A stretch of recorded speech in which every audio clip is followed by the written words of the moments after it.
पहले प्रश्न सुनो, उत्तर आप जैसा ही देंगे। आप में से कितने लोग हैं जो जीवन में कामयाब होना चाहते हैं? हाँ, सारे लोग। हाँ, इसका कोई दूसरा उत्तर नहीं है, सब लोग कामयाब होना चाहते हैं। तो हम दो बात करेंगे, एक कामयाबी क्या है और हमारे लिए कैसे आएगी। तो पहले तो ये करते हैं, कामयाबी क्या है? कामयाबी क्या है बताइए। लो मैं बताता हूँ। कामयाबी है जिसको जीने में मजा आए, जिसका सुबह उठने के बाद नींद बढ़िया आए, जो तनाव मुक्त सोए और तनाव मुक्त जिए, वो क्या है? कामयाबी है।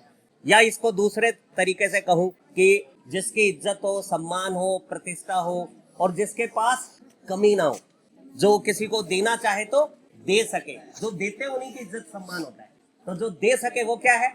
कामयाब है। तो मुझे लगता है कि हमें काबिल बनना है, किसी के काम आ सके ऐसा बनना है, इज्जत पानी है, शोहरत पानी है, तो कुछ धनार्जन भी हो जावे, ये भी कामयाबी का एक हिस्सा माना जा सकता है। सही है बात? तो अभी कामयाबी कैसे मिलेगी उसका एक गूढ़ मंत्र बताता हूँ कि कामयाबी पाने का पहला मंत्र है कि आप जीवन में किसी को बहुत ज्यादा पसंद करने लगो, चाहने लगो। तो वो कौन होना चाहिए जिसे आप सबसे ज्यादा चाहेंगे? जो कामयाबी पानी हो उसके लिए पहला गुरु मंत्र है कि आपको किसी को चाहना होगा और वो सही होना चाहिए। अगर आप सही को चाहोगे तो ही आप कामयाब हो पाओगे। बिटिया तेरा नाम क्या है?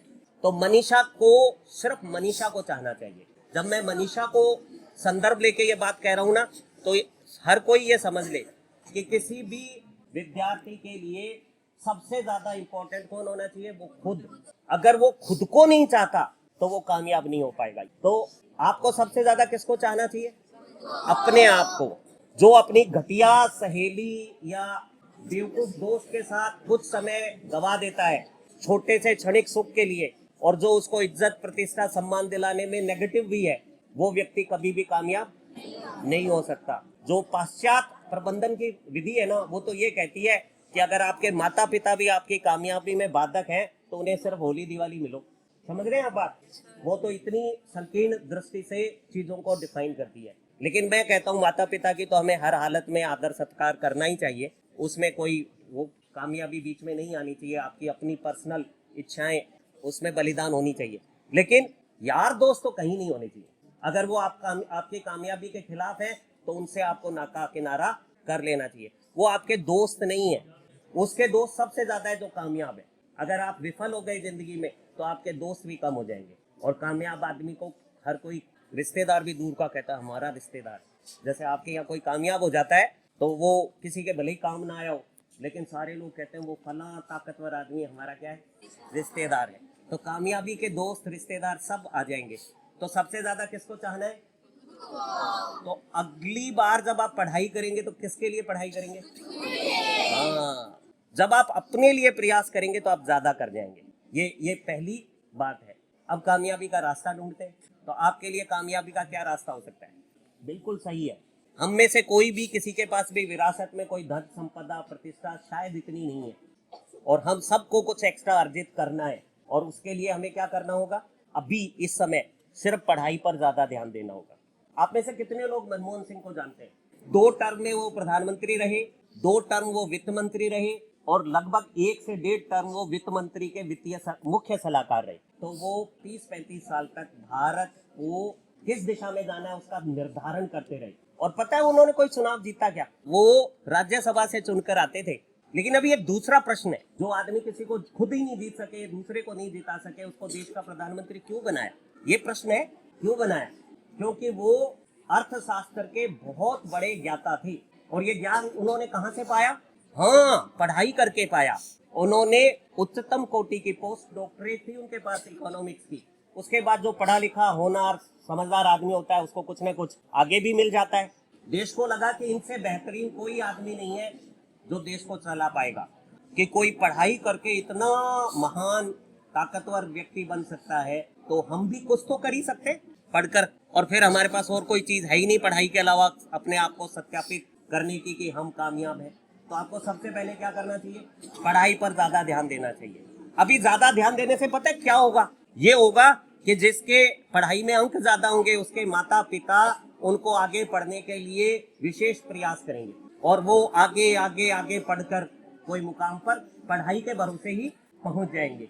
अभी सिर्फ आपको क्या करना चाहिए, जो सामने पाठ्यक्रम दिया हुआ है उसकी अच्छी तैयारी करनी चाहिए। ये छोटा काम है। अब दूसरा काम करते हैं, और वो है कि हम सब लोगों को एक ऐसे रास्ते पर चलना है जो हमें धन अर्जन करने की, इज्जत पाने की क्या दे, सहायता दे, जिसे हम कैरियर कहते हैं। ठीक है, तो हमें अपना कैरियर चुनना है।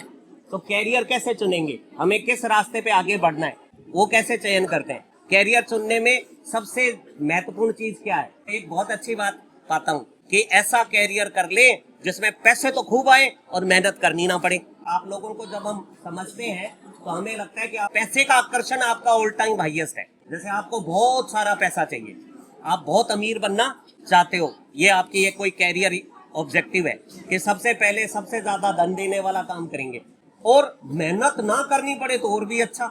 और ये दोनों विरोधाभासी है। बिना मेहनत के प्राप्त होना बहुत मुश्किल है। तो आप देखिए, बिना मेहनत के कुछ नहीं होता। तो हमें क्या करना होगा, मेहनत करनी पड़ेगी। बिना मेहनत के कामयाबी नहीं मिलेगी। अभी कोई मुझे बताएगा पढ़ाई में मेहनत क्या होती है। अब कोई किसान मेहनत करता है तो पसीना आता है, मुझे दिखता है। जैसे हम अध्यापक आपको कहते हैं ना, अगर मेहनत कर पढ़ाई में, तो ये मरी मेहनत क्या है। अब पता ही नहीं है मेहनत क्या है, तो मेहनत कैसे करेंगे। करनी तो मेहनत ही है, ये भी तय पढ़ाई में करनी है। तो ये मेहनत वाला क्या है बेटा, मेहनत का मतलब होता है तयशुदा लक्ष्य को ज्यादा देना। और लक्ष्य तो तय हो गया, पढ़ाई ज्यादा देने का मतलब है अभी तो सिर्फ ज्यादा समय देना। समय दोगे तो साधन अपने आप जुड़ जाएंगे, समर्पण अपने आप आ जाएगा, रुचियां अपने आप विकसित हो जाएंगी और आपका मन लगने लगेगा। आपको अभी क्या देना है, सिर्फ समय देना है। तो रात को जब सोए तो वो काम देखिएगा, दिन का कितना समय आपने फालतू जाया किया और कितना काम में अपनी उन्नति के लिए, तरक्की के लिए लगाया। एक लेखा जोखा बनाइएगा, और जैसे ही जो घटिया काम है वो कम करने शुरू कर देंगे, अच्छे काम अपने आप ज्यादा हो जाएंगे। एक बहुत सहज काम है, और कोई भी व्यक्ति जब तक ये नहीं करेगा वो मेहनती नहीं होगा। मेहनती का मतलब है पढ़ाई के लिए ज्यादा समय निकालना, और किसी भी दूसरे काम के बजाय आपको सिर्फ पढ़ने के लिए जीना है, ये बात समझना। और आपको पढ़ना किसके लिए, अपने आप के लिए पढ़ना है। अब एक प्रश्न उठता है कि इसलिए लोग नहीं पढ़ते क्योंकि मन नहीं लगता, रुचियां नहीं बनती। पढ़ने में लोग ज्यादा समय क्यों नहीं दे पाते, क्योंकि मन नहीं लगता, रुचि नहीं बनती। किसी की बनती होगी, किसी की नहीं बनती। अब परीक्षा आ रही है तो डर के तो सभी पढ़ते हैं, और डरना अच्छा भी है ताकि कुछ पढ़ लेंगे। लेकिन एक मन से, रुचि से पढ़ने का एक अलग आनंद है। रुचि से पढ़ने का क्या लाभ है, एक तो डर से पढ़ता है जैसे अब आप पढ़ेंगे, और एक कोई मन से पढ़ता है। दोनों में क्या फर्क है, जब आप मन से, रुचि से पढ़ते हैं तो आप थकते नहीं है और आप ज्यादा कर लेते हैं। और जब आप डर के करते हैं तो जब तक डर है तब तक करते हैं। तो मैं एक बहुत बेहतरीन बात के साथ अंत करता हूँ। क्या रुचियां बढ़ाई जा सकती है, बनाई जा सकती है, विकसित की जा सकती है क्या? रुचियां बनाना कितना मुश्किल है बताओ बच्चों, क्या रुचियां बनाई जा सकती है? मैं एक उदाहरण से रुचियां बनाई जा सकती है वो समझा देता हूँ। बहुत बहुत गंभीरता से मुझे सुनना, और बहुत सहजता से आपको पता लग जाएगा कि रुचियां बनाना, मुश्किल से मुश्किल काम को भी आसान बनाना बेहद संभव है, और हम कर सकते हैं। एक प्रश्न करता हूँ, किसी ने कोई ऐसी नई माँ देखी है जिसके 2 दिन का बच्चा है? 1 दिन या 2 दिन के बच्चे की माँ को देखा है क्या किसी ने?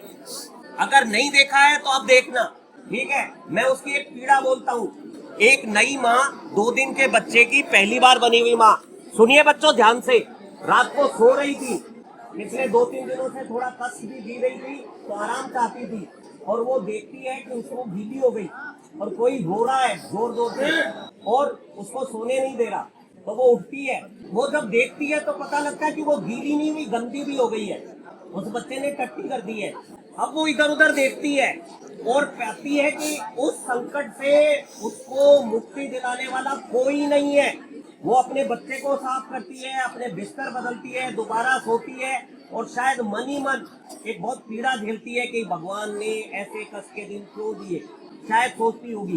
पूरी बात सुनिएगा बच्चों, फिर ये बात दोहराई जाती है 2 बार, 3 बार, 4 बार, 5 बार, और आप उसी माँ को 10 या 15 दिन बाद देखिएगा, तो जिस समय वो अपने बच्चे की टट्टी साफ कर रही होती है उस समय वो अपने सबसे बेहतरीन दौर से गुजरती है, और वो बहुत मधुर गाना बहुत मस्ती से गाती है।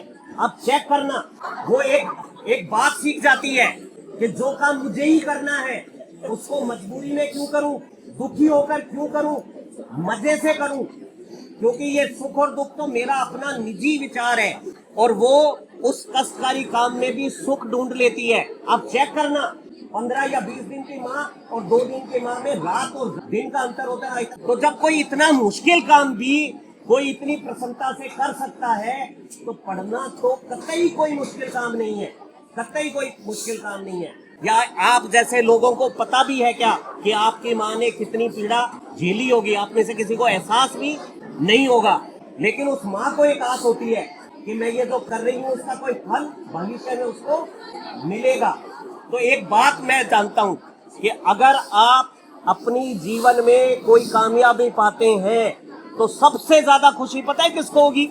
आपकी माँ को, क्योंकि आपकी माँ के लिए जीवन में सबसे अच्छा वो खुद नहीं है, बल्कि आप हैं।